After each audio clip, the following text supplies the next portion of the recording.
Now let us discuss another property of circle which is pole and pole. ठीक है, देखते हैं पहले ये होते क्या है उनकी डेफिनेशन से। अगर मैं किसी भी एक पॉइंट से एक्सटीरियर हो या इंटीरियर हो, ठीक है, एक लाइन ड्रॉ करता हूँ which cuts the circle into obviously into points, ठीक है ना, टेंजेंट नहीं चाहिए मुझे, ठीक है। सो अगर ये मेरा पॉइंट P था और यहाँ से फिर मैं टेंजेंट्स बना देता हूँ, ठीक है। सो यहाँ पर ये इंटरसेक्ट करेंगी, point of intersection is known as polar, और जो मेरा P पॉइंट था वो होता है मेरा पोल, ठीक है। थोड़ी बकवास डेफिनेशन है बट करनी जरूरी है, ठीक है। रिपीट दोबारा करता हूँ, कोई भी एक पॉइंट P से मैंने एक लाइन ड्रॉ करी which divides the circle in or you can say intersect the circle in two parts, ठीक है। उन दो पार्ट से मैंने टेंजेंट ड्रॉ करी और जहाँ टेंजेंट को मीट करेंगे that point is known as polar, और जो मेरा ओरिजिनल पॉइंट था P जहाँ से मैंने अपनी स्टार्टिंग करी थी सारे फंडे की, that is known as the pole, ठीक है। तो अब इसकी इक्वेशन क्या होती है, अगेन वही फंडा जो हमने कॉर्ड ऑफ कांटेक्ट में करा था, ठीक है। जो पॉइंट मेरा P है x1, y1, तो क्या हो जाएगा x(x1) plus y(y1) equal to a square, which is you can say equal to the equation of tangent। अगर मेरा x1, y1 एक पॉइंट है, अगर मैं उसे टेंजेंट ड्रॉ करता हूँ तो भी ये इक्वेशन मिलती है मुझे, ठीक है। सेम ही होती है अपनी पोलर की, ठीक है।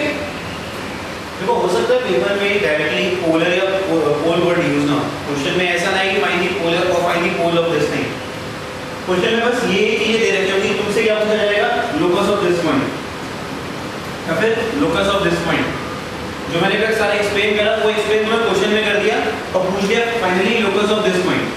पता चला ओरल क्वेश्चन था जिसको पोलर तुमसे पहले बस सीधा ये क्वेश्चन लगा के इसकी लोकस बता के, ठीक है। तो कांसेप्ट याद रखना ज्यादा जरूरी है, ऐसा नहीं है कि पोल पोलर पोलर पोलर करते हैं और जो मेन कांसेप्ट था कहां से शुरू हुआ था कहां खत्म हुआ वो भूल गए, ठीक है ना।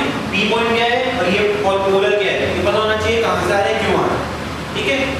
याद रखना है कि P जरूरी नहीं है इंटीरियर भी हो सकता है और एक्सटीरियर भी हो सकता है। तो अगर एक्सटीरियर है तो घबराने की बात नहीं, P यहां से बनेगा, यहां से बन जाएगी लाइन, यहां की टेंजेंट और यहां की टेंजेंट मिल जाएगी, ये पोलर हो गया P डायरेक्शन, ठीक है। चलो आगे अपन का क्वेश्चन करते हैं इलस्ट्रेशन 36 की कांसेप्ट है क्या है। Now let us solve illustration 36 of your package. देखो उसमें गिवन क्या है कि आपका एक सर्कल है विद सेंटर C, ठीक है। आपके दो पोल्स गिवन है A और B, दो पोल्स, ठीक है। तो पोल्स की अगर मैं डेफिनेशन बनाता हूं तो क्या होगी, ये मेरा A पोल, ठीक है, उसका पोलर हो गया ये वाला पॉइंट, ठीक है। सिमिलरली मैंने क्या ड्रॉ करा, एक मैंने ड्रॉ करा ये मेरा B पॉइंट, ठीक है। B पोल A पोल इनके रिस्पेक्टिवली ये पोलर है, ठीक है। मान लो इनमें से एक लाइन को मैंने L1 कह दिया, A को L2 कह दिया, ठीक है। बल्कि L2 ये वाली ले लेता हूँ, एक मिनट, ठीक है। तो देखो पहले क्वेश्चन में करना क्या है ये समझते हैं। तो मैं दिया L1 are the polars for pole A and L2 is are the lines और जो L2 है ये लाइन है, पोलर पॉइंट है, ठीक है। L2 is the polar line for point B।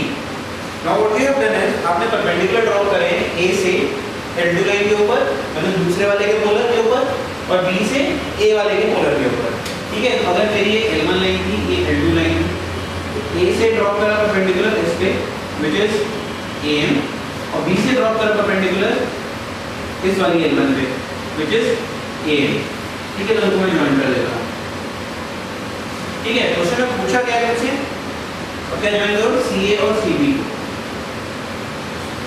पूछा गया है CA upon CB is equal to AM upon BN। ये आपको प्रूव करना है, क्वेश्चन में ये पूछा गया है।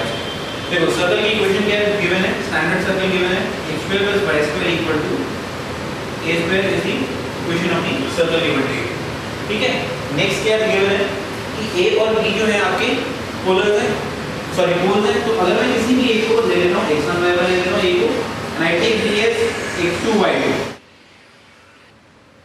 ठीक है। तो इक्वेशन ऑफ सर्कल क्या होगी, पोलर की इक्वेशन क्या हो जाएगी, अगर A की अगर मैं विद रिस्पेक्ट टू A बात करूं क्या होगा x(x1 + y(y1) = a², और B के लिए क्या हो जाएगा, ये A 2 is equal to a square. तो ये दोनों पोलर्स की इक्वेशन पता चली हमें। देखो m के लिए मुझे क्या चाहिए, m is the distance of the line from point a and similarly जो b है, ba जो है it is the distance of the line l1 from point b। ठीक है, तो जो स्ट्रेट लाइन में हमने फंडा यूज करा था वही यहाँ यूज करते हैं। अगर मुझे m निकालनी है तो क्या होगा, I have to put a point in the equation of l2। तो क्या हो जाएगा, l2 की इक्वेशन है मेरे पास ये वाली, l1 की इक्वेशन है ये वाली। तो इसमें x की क्या पुट करना पड़ेगा, x1 ये हो गया x2 x1 x2 y1 y2 minus a square upon under root x2 square plus y2 square. ठीक है, this is the value of am। Similarly मैं निकालता हूं अपना bn। bn क्या है, b is the point and I have to find perpendicular distance on the line L1। क्या होगा, b को उस लाइन के अंदर पुट कर देता हूं तो क्या हो जाएगा, x की जगह पुट करूंगा x2 और y की जगह y2। तो x2 x1 plus y2 y1 minus a square upon under root x1 square plus y1 square. ठीक है, ये आया am और bn। अब मुझे निकालने का कौन सा डिस्टेंस है, देखो अगर मैं इन्हीं को अभी डिवाइड कर देता हूं, if I divide am by bn, यही डिवाइड कर देता हूं तो देखो न्यूमरेटर्स जो है दोनों की दे विल कैंसिल आउट क्योंकि सेम ही टर्म बन रही है x1 x2 plus y1 y2 minus a square दोनों जगह। तो क्या हो जाएगा, am by bn is equal to under root x1 square plus y1 square upon under root x2 square plus y2 square।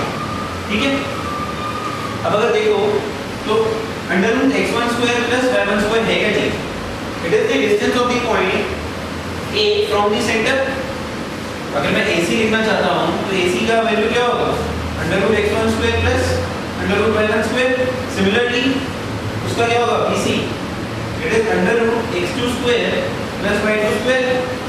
ठीक है ना, ये दोनों वैल्यू हो जाएगी बस, और ये तो वैल्यू जो यहां पर लिखी हुई है तो बेसिकली क्या मिल गया मुझे result, a upon bn is equal to ac upon bc, और यही मुझे प्रूव करना है।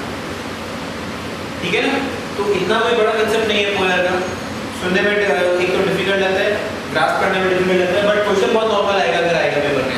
ज़्यादा टफ क्वेश्चन नहीं आएगा तो इसलिए ज़्यादा दिमाग खराब करने की जरूरत नहीं है। Family of